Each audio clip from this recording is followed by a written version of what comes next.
China's new President Xi Jinping stresses the need for deepened reforms in remarks at the closing ceremony of the 12th National People's Congress.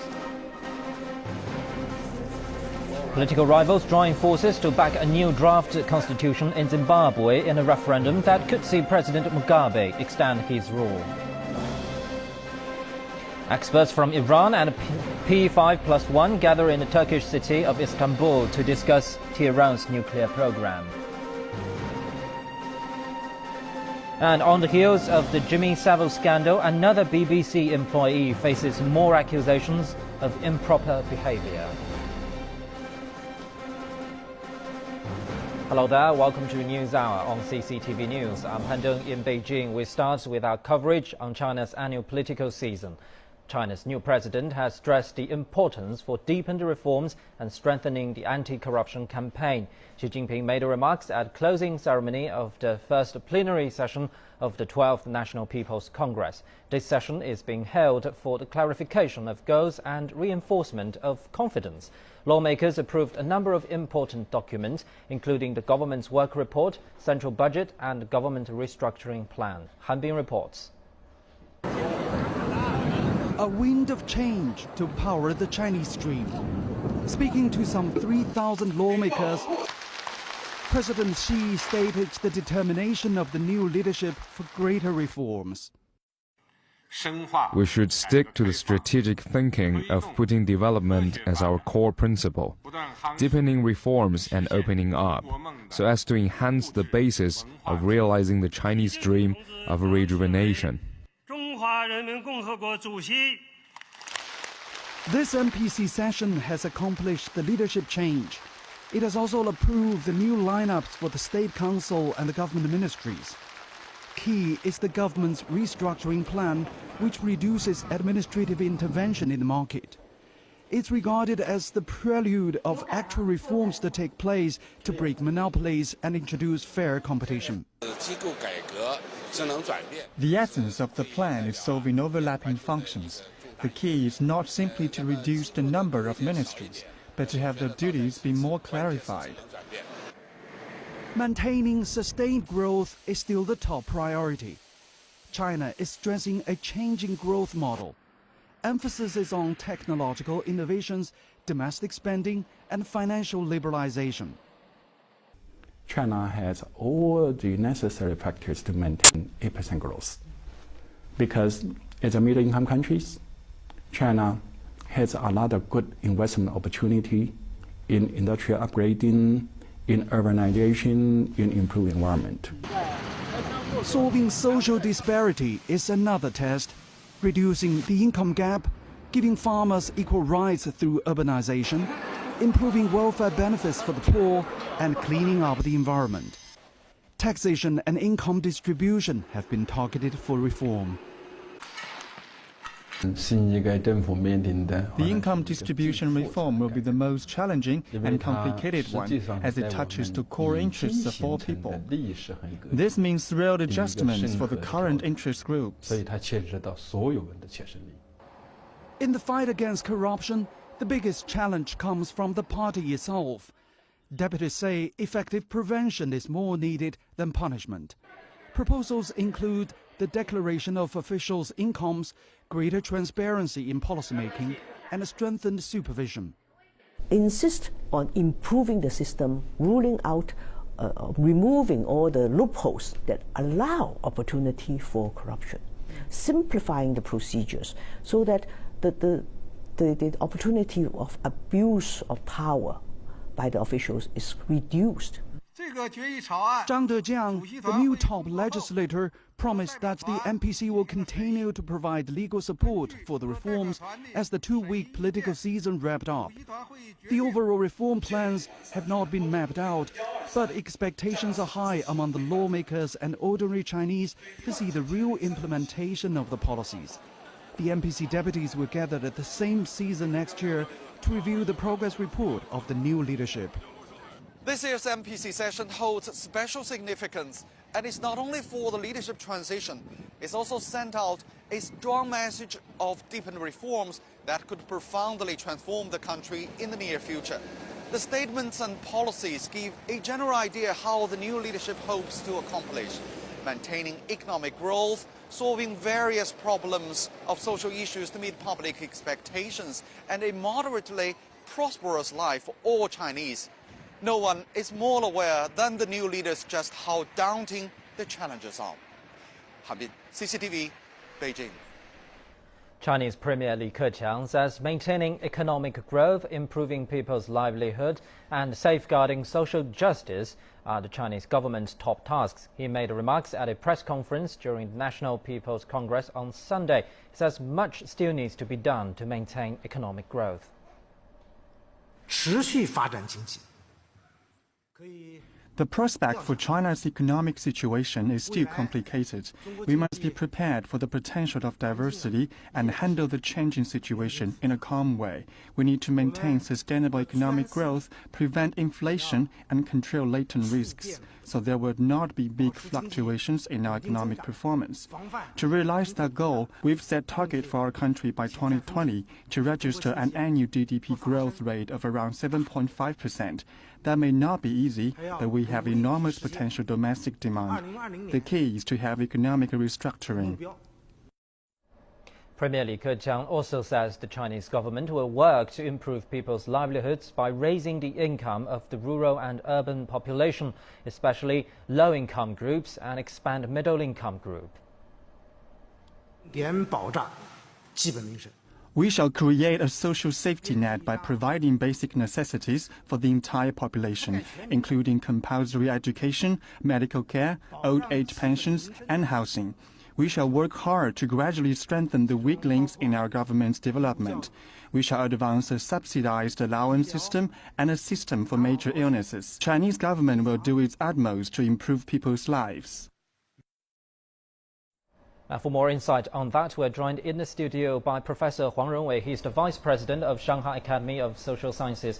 Thank you very much for joining us, Professor. So this year's political season is certainly a historic one, and China now has a new leadership. In your opinion, what could be their major tasks and challenges? Yeah, there are many challenges and tasks, but I think on the top of them, the one is the government restructuring of the departments and the ministries. And this kind of reform not only to merge or to change some sectors, but how to reform the functions of the government. And not only on central government level, and also the provincial and the municipality and the counties. So it's a system reform. This is one thing.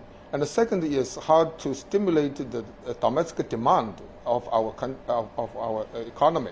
And because the external demand is not so strong, so it is a long time task for us to keep the domestic demand, our internal demand, be stronger. So this task also related to the redistribution of the interest and the urbanization. These are two dynamic forces for the domestic demand. And the third is sustainable development. That is the environment, the air, the water, the food, all these kind of conditions, fundamental conditions for people's living condition. And also with the people's welfare, the better off life, because this is directly related to the target of the 2020 our development strategy. So these are the very important targets and tasks of the new leaders. So talking about China's economy, we noticed that in this year's government work report, China's GDP growth for this year has been set to 7.5%, a comparatively low figure comparing to previous years. And we keep hearing this word quality rather than speed during this year's political session. And so it raises a question of how to maintain the sustainability of China's economy. So what does it take to keep that promise? Yes, because the Premier Li already pointed we should take another 10 years about averagely annual growth rate 7.5%. This is not an easy task because we not only have this 7.5 growth rate, but we have the restructuring of our economic model. So if we, on many other countries, we have this kind of experience. If restructuring its economy means very low growth rate, and people's living standard should be cut down. So we should keep the living standard and the growth rate higher, and at the same time restructure our economic model. So this is a double task in the same time. And also very important is we should have several new factors of our economy, that is labor forces or human capital. And the other is creation of our technology or the capability of creation. And the third is the competitiveness of our enterprises, that is micro level. And also the fourth is the capability of our macro policy coordination, and including the finance, the monetary system, and the capital market, and our internationalize of our renminbi. These are very important conditions to guarantee our growth rate. So I think from all these factors, if we move on in next 5 years, we will set the solid foundation for our 2020 target. Thank you very much indeed, Professor Huang Runwei, Vice President of the Shanghai Academy of Social Sciences. Mr. Li Keqiang has been appointed as Chinese Premier by the National People's Congress. In front of him, though, there's already a huge list of economic and social tasks. They're going to be a huge test of his determination and abilities, but Chinese people have confidence in him. Many of his friends date back to his time at university. Tao Jingzhou is managing partner of an international law firm's Asia office in Beijing. He was a classmate of Li Keqiang at Peking University's law department in the late 1970s and early 1980s. Tao says the new Chinese premier has always kept in close touch with his former colleagues, despite his rise through China's political ranks. Mr. Tao told my colleague Tian Wei about their days at university together and his expectations of the new leader. You and Mr. Li Keqiang were classmates in university, in Peking University. What was your first impression of him? He's kind of very silent, very concentrated on his study. Few communication really with our classmates at the very beginning. And later? And later he showed that he's much more likable and also much more reliable. What do you mean by reliable? You know, whenever you give him any kind of work, he always tries to perform with most of his diligence. I remember once a professor asked him to translate a book. He asked all of us, but we declined such an invitation, and he moved on to finish the book, actually published afterwards. Was the professor satisfied with the result of the book? Yeah, we kind of a little bit jealous because the professor liked him more than us. As long as I know that he's not only fascinated by law, but also by economy when he was already in the university. Yeah, right. I'm interested in constitutional law, and somehow he's more interested in economic law. Maybe that's destiny. You know, he tried to learn economics, while we try to learn more politics, constitutionality, etc. He loved studying English as well when he was in the university. Were you surprised? No, because when we were at the law school, there are hardly any documentations in Chinese.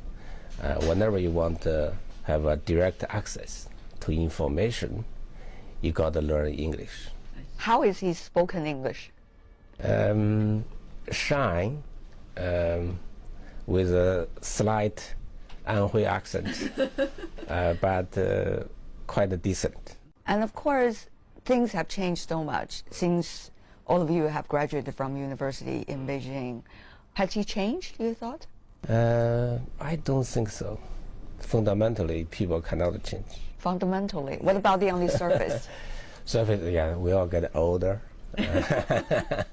and more mature, and but he's, you know, remain like I recall at the university time. What are the things he has done that you feel most proud of as a classmate? I think what he has done in Liaoning, for example, try to improve these shapy houses in Liaoning is something I think I'm very proud of.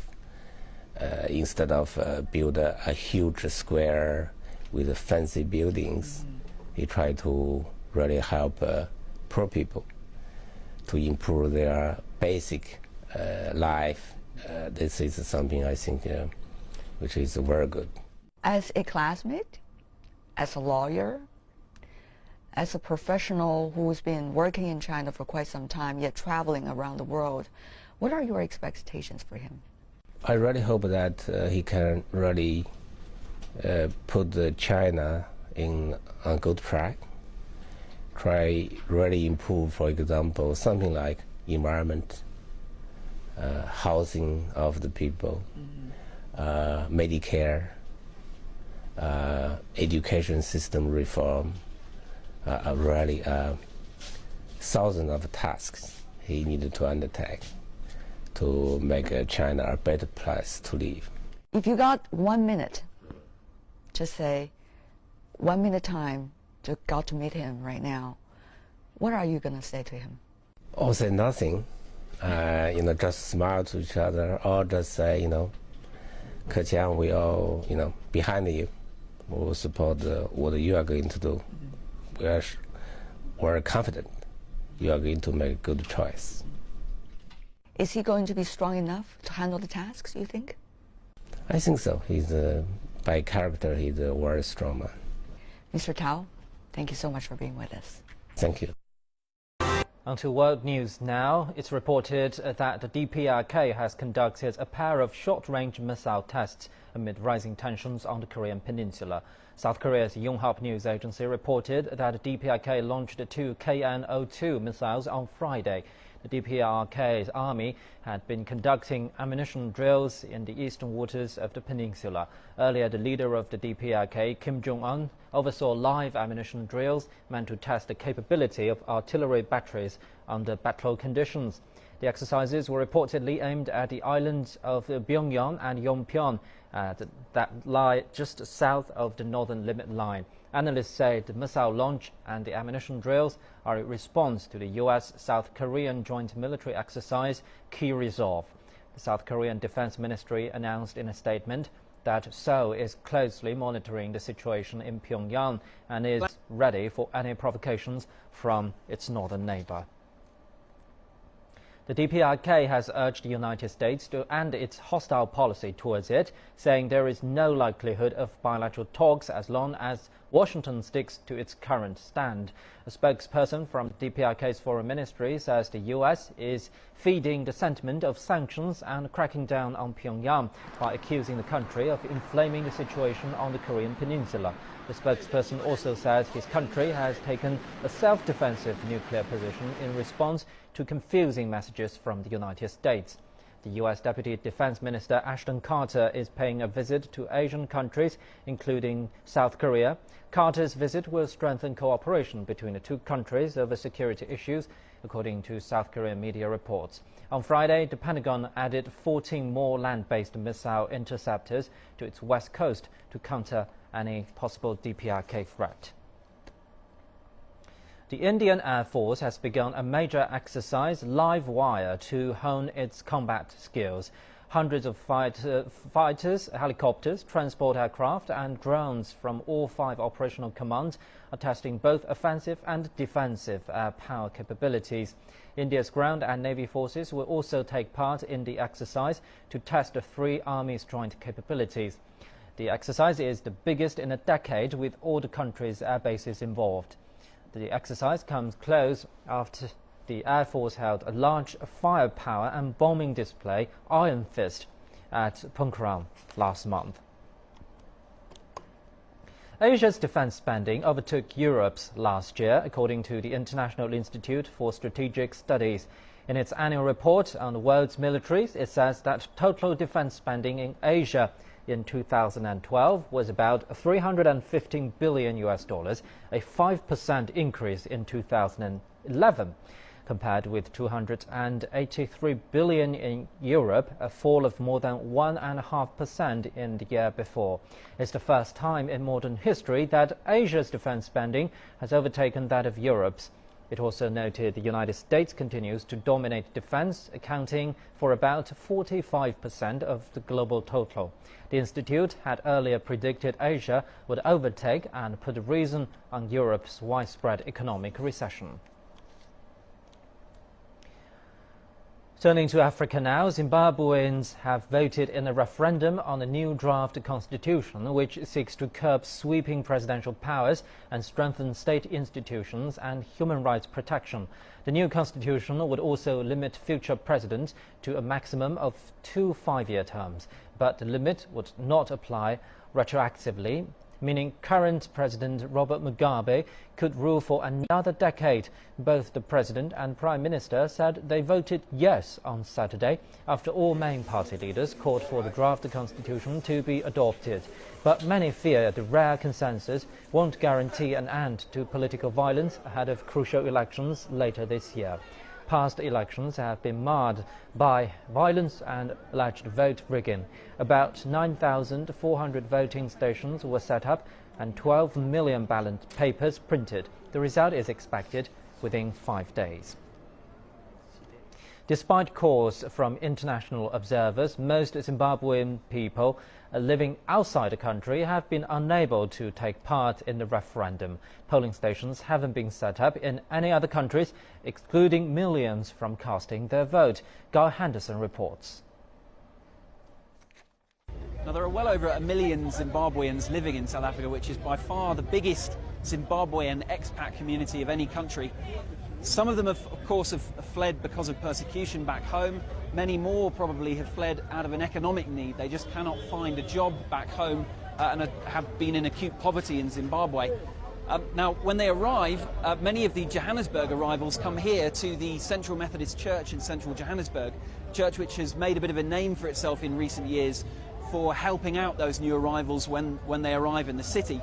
Now, there was due to be a memorial service on Saturday morning for a young child, Godpowers Masiri, a child who was killed in some of the political violence which is ratcheting up at the moment in Zimbabwe. He was killed as a group sought out his father, who was an MDC MP. His son, unfortunately, became the victim. Now, that memorial service has been cancelled this morning, on Saturday morning, because many of the Zimbabweans that would attend that service aren't in Johannesburg. Several hundred at least have made that long journey up to the border with Zimbabwe at Bay Bridge, where they are casting their vote in this referendum. Not everyone has gone, though. There are still many Zimbabweans here at the Methodist Church. We've spoken to some of them to find out why they haven't made that journey. What will that referendum change? My circumstances here. I cannot travel all the way to Zimbabwe just for the referendum if I cannot even go to Zimbabwe to stay in my own country. I mean, just traveling for the referendum doesn't make sense. Yeah, it's expensive. You know, in Zimbabwe, there is this mentality now, which is that people are really worried about their families, their economic problems and the like. So you put first that, not the political situation in Zimbabwe. Now, there is a long-standing right-to-vote campaign that's underway amongst the diaspora here in South Africa and in other parts of the world as well. Critics argue that this is an intentional tactic being employed by ZANU-PF elements in government because, of course, many of those who left Zimbabwe do not have a favourable view of ZANU-PF. On the other hand, there are others that argue that there are legitimate financial reasons for this vote not taking place outside of Zimbabwe. Zimbabwe's finance minister himself, who is a member of the MDC, admits that the country will struggle to afford both this referendum and the upcoming election. They have managed to bring together the cash required, $85 million or so, to hold the referendum, but they admit that they are still at least $100 million short of having enough money to host the election later this year. So there is that argument that there are legitimate reasons financially for not allowing the vote abroad. Many people then still making this journey back to Zimbabwe, often a long journey, to try and cast that important vote. But I think the campaign will continue here in South Africa and other parts of the world to allow people in that election later this year to cast their vote in their country of residence rather than their country of origin. Guy Henderson, CCTV in central Johannesburg. An expert-level meeting between Iran and P5+1 is set to kick off on Sunday in the Turkish city of Istanbul. Representatives from the United States, Britain, France, Russia, China and Germany will discuss Iran's nuclear issue with their Iranian counterparts. According to a source close to the meeting, the 6 major world powers will negotiate with Iran on detailed concessions. The meeting will be held behind closed doors. Analysts say the chance of reaching a concrete deal is slim, as neither side is likely to show their bargaining chips at an expert-level meeting. But analysts also stress that the meeting itself is a sign of progress. It shows that though major disagreements still exist, neither side has given up on hope of solving the issue through dialogue. Excuse me. 10 years ago, US and coalition forces launched their invasion of Iraq, spurring deep divisions in the US and around the world. The official end of the war came on December the 31st, 2011. So what's the situation like in Iraq today? We continue to bring you our special coverage on today's Iraq.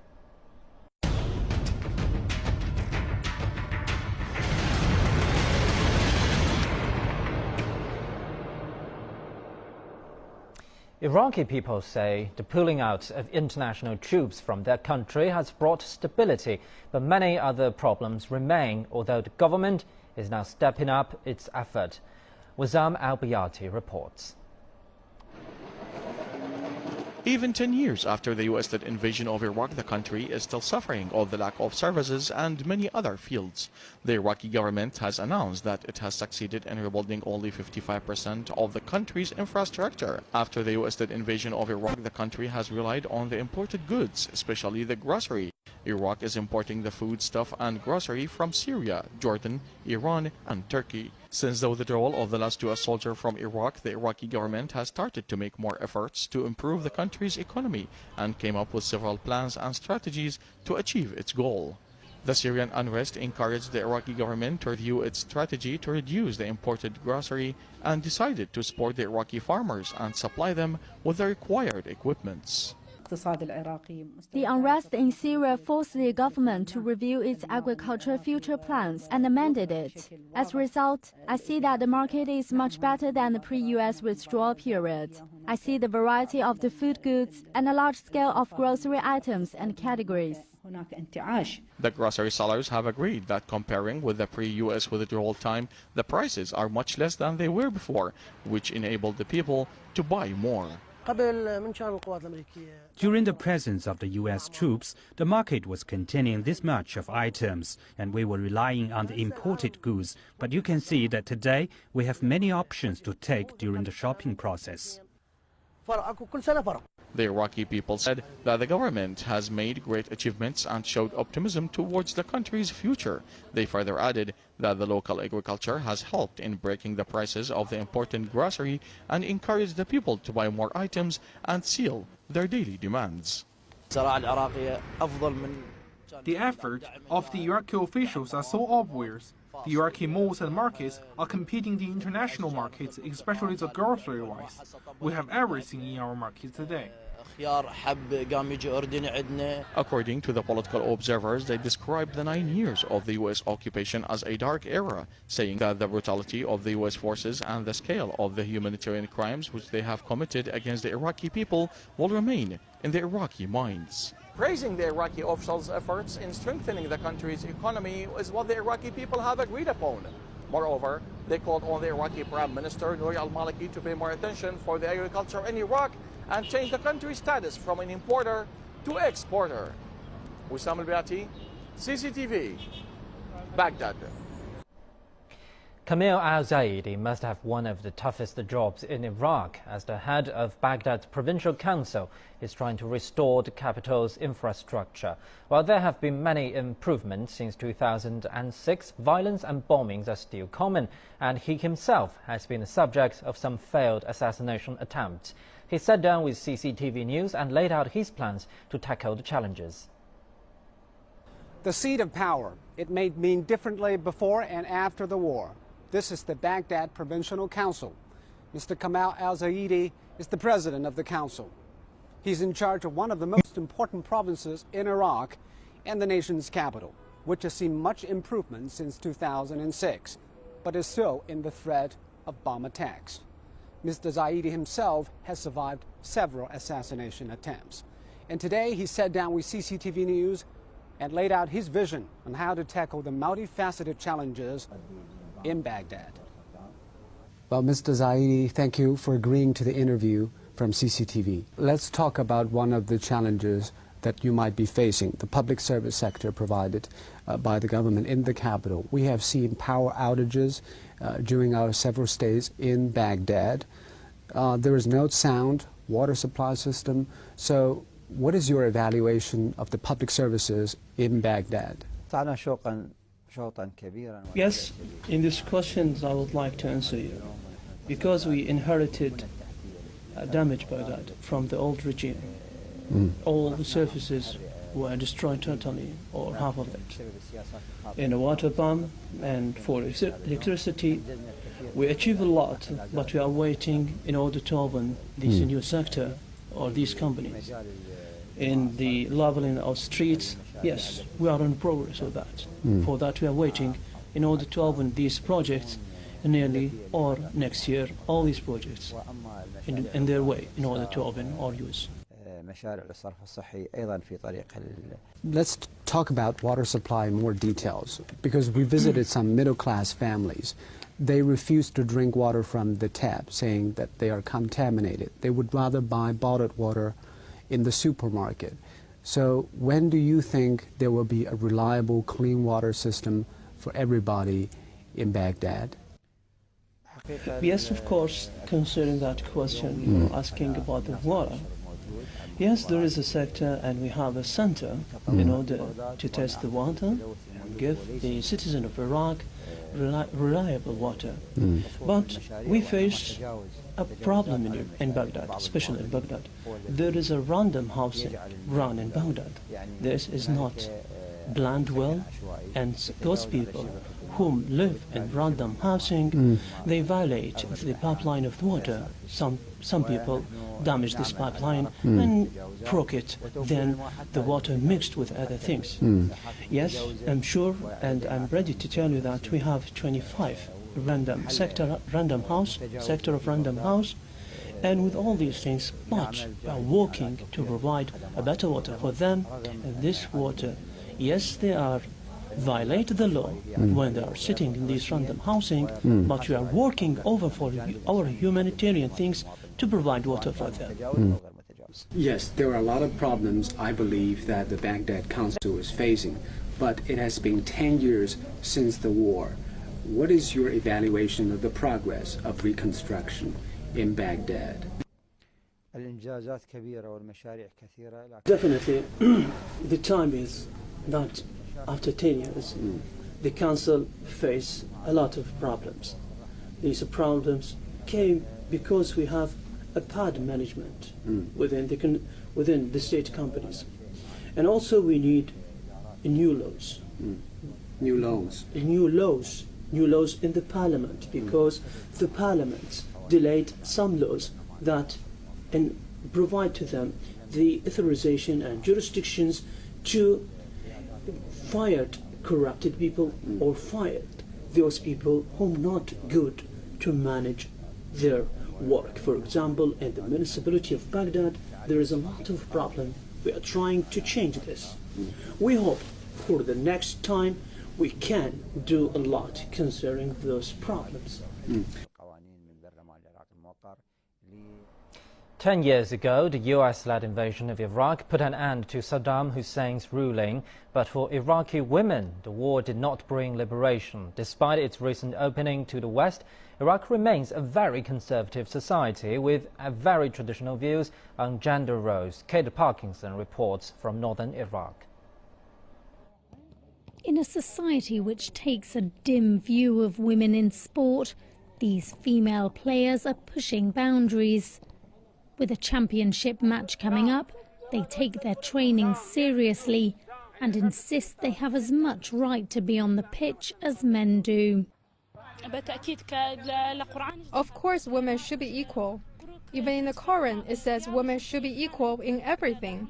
I hope our society will evolve to allow women to do whatever they want in the same way that men can. A young woman's dream that could become a reality, but it will take time. A decade after the war, many say women's rights in Iraq have not advanced. In fact, most say things are worse. Domestic violence, honor killings, even female genital mutilation are still common. This radio station broadcasts advice for women, letting them know, among other things, their legal rights. But organisers know change has to go deeper than the law. We have to change the mentality of the community, of the laws enforcers who implementing the law. So this is the problem still. Most of judges, investigators cannot accept the new laws. So there is the rights, like women, they have the rights, but it is very difficult to reach the rights. So this is our problem. We have to work on the mindset and behaves, attitude, and to change the stereotype that we have on women here. Empowering women is the message behind this taxi company, set up by women for women. But they're finding it hard to operate in this still male-dominated society.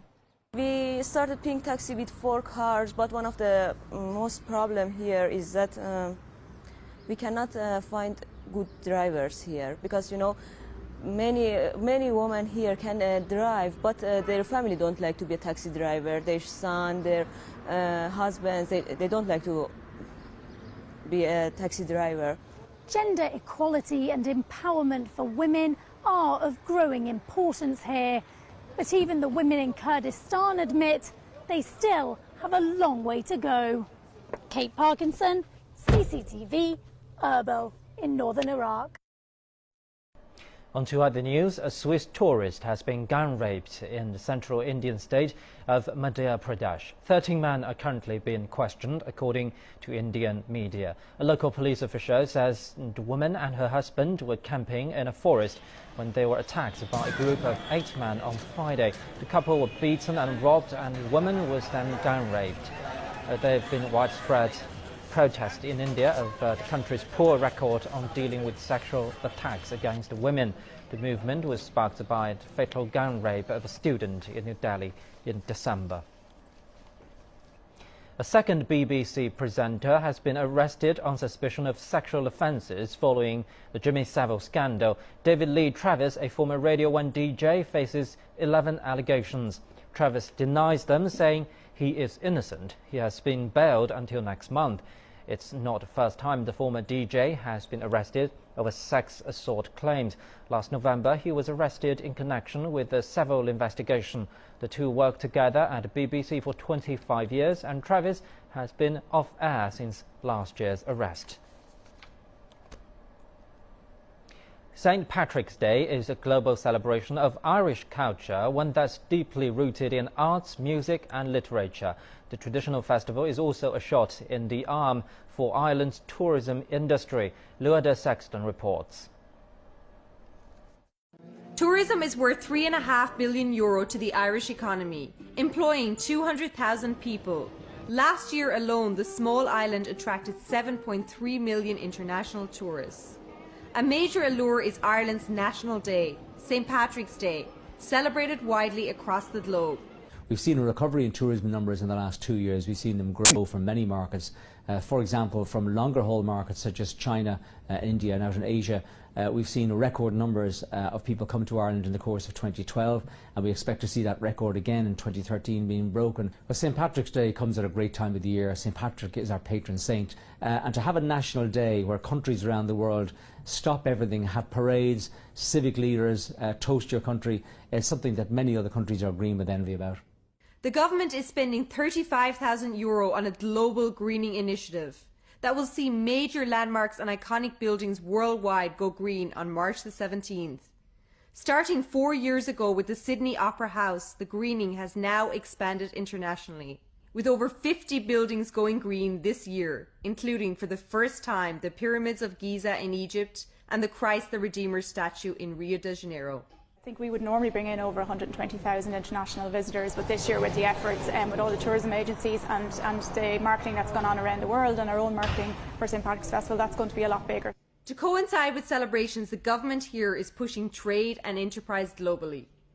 Around St. Patrick's Week, it's a particular opportunity where we have a huge concentration globally of ministers leading delegations into various countries, including the US. And we have planned over 150 business events to coincide with the visits of 19 ministers to 21 countries. Here in Dublin and across the world, the Irish are using St. Patrick's Day festivities to drive tourism into the country and to get people to come and invest in Ireland's recovery. Lourdes Sexton, CCTV, Dublin. The romantic comedy Comrade Kim Goes Flying, made in the DTRH, has hit the big screen at the Miami International Film Festival in the United States. The film is the first one of its kind to be co-produced with Western filmmakers. 엄마, 피들기는 어떻게 하늘을 나나? 그건 날개가 있기 때문이란다. 나도 날개가 있으면 하늘을 날 수 있나? 그럼. It's a classic tale of a small-town girl who follows her dreams to the big city. Only in this case, the girl is a young coal miner in the DTRH. The big city is Pyongyang, and her dream is to become a high-flying trapeze artist. The story centers on Comrade Kim Yong-mi, the 28-year-old coal miner.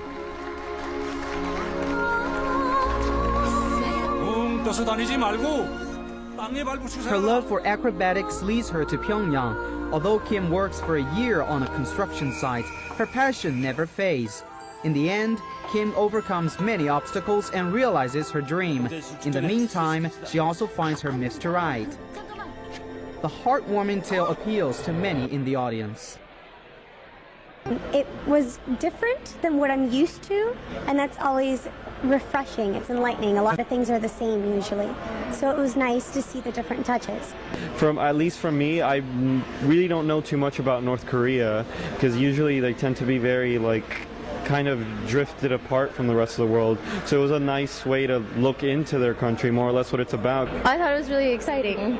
I love the idea of somebody pursuing their dreams and really achieving it.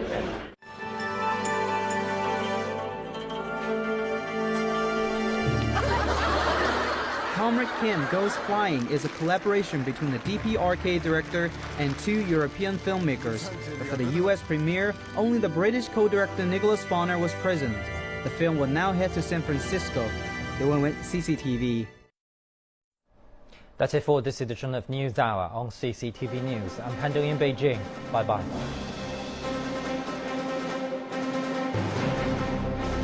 Zhang Dejiang, the new top legislator, promised that the MPC will continue to provide legal support for the reforms as the 2-week political season wrapped up. The overall reform plans have not been mapped out, but expectations are high among the lawmakers and ordinary Chinese to see the real implementation of the policies. The MPC deputies will gather at the same season next year to review the progress report of the new leadership. This year's MPC session holds special significance, and it's not only for the leadership transition, it's also sent out a strong message of deepened reforms that could profoundly transform the country in the near future. The statements and policies give a general idea how the new leadership hopes to accomplish: maintaining economic growth, solving various problems of social issues to meet public expectations, and a moderately prosperous life for all Chinese. No one is more aware than the new leaders just how daunting the challenges are. Han Bin, CCTV, Beijing. Chinese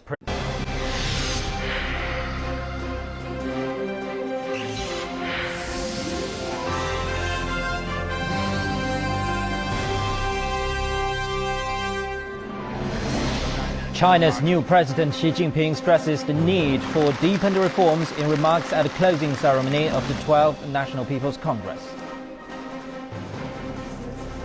Political rivals join forces to back a new draft constitution in Zimbabwe in a referendum that could see President Mugabe extend his rule.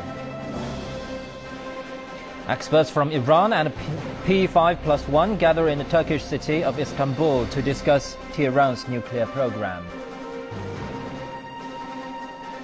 And on the heels of the Jimmy Savile scandal, another BBC employee faces more accusations of improper behavior. Hello there, welcome to News Hour on CCTV News. I'm Han Deng in Beijing. We start with our coverage on China's annual political season. China's new president has stressed the government ministries. Key is the government's restructuring plan, which reduces administrative intervention in the market. It's regarded as the prelude of actual reforms that take place to break monopolies and introduce fair competition. The essence of the plan is solving overlapping functions. The key is not simply to reduce the number of ministries, but to have their duties be more clarified. Maintaining sustained growth is still the top priority. China is stressing a changing growth model. Emphasis is on technological innovations, domestic spending, and financial liberalization. China has all the necessary factors to maintain 8% growth. Because it's a middle-income country, China has a lot of good investment opportunity in industrial upgrading, in urbanization, in improving environment. Solving social disparity is another test. Reducing the income gap, giving importance for deepened reforms and strengthening the anti-corruption campaign. Xi Jinping made remarks at closing ceremony of the first plenary session of the 12th National People's Congress. This session is being held for the clarification of goals and reinforcement of confidence. Lawmakers approved a number of important documents, including the government's work report, central budget and government restructuring plan. Han Bin reports. A wind of change to power the Chinese dream. Speaking to some 3,000 lawmakers, President Xi stated the determination of the new leadership for greater reforms. We should stick to the strategic thinking of putting development as our core principle, deepening reforms and opening up, so as to enhance the basis of realizing the Chinese dream of rejuvenation. This MPC session has accomplished the leadership change. It has also approved the new lineups for the State Council and farmers' equal rights through urbanization, improving welfare benefits for the poor, and cleaning up the environment. Taxation and income distribution have been targeted for reform. The income distribution reform will be the most challenging and complicated one, as it touches the core interests of all people. This means real adjustments for the current interest groups. In the fight against corruption, the biggest challenge comes from the party itself. Deputies say effective prevention is more needed than punishment. Proposals include the declaration of officials' incomes, greater transparency in policymaking, and a strengthened supervision. Insist on improving the system, ruling out, removing all the loopholes that allow opportunity for corruption, simplifying the procedures so that the opportunity of abuse of power by the officials is reduced.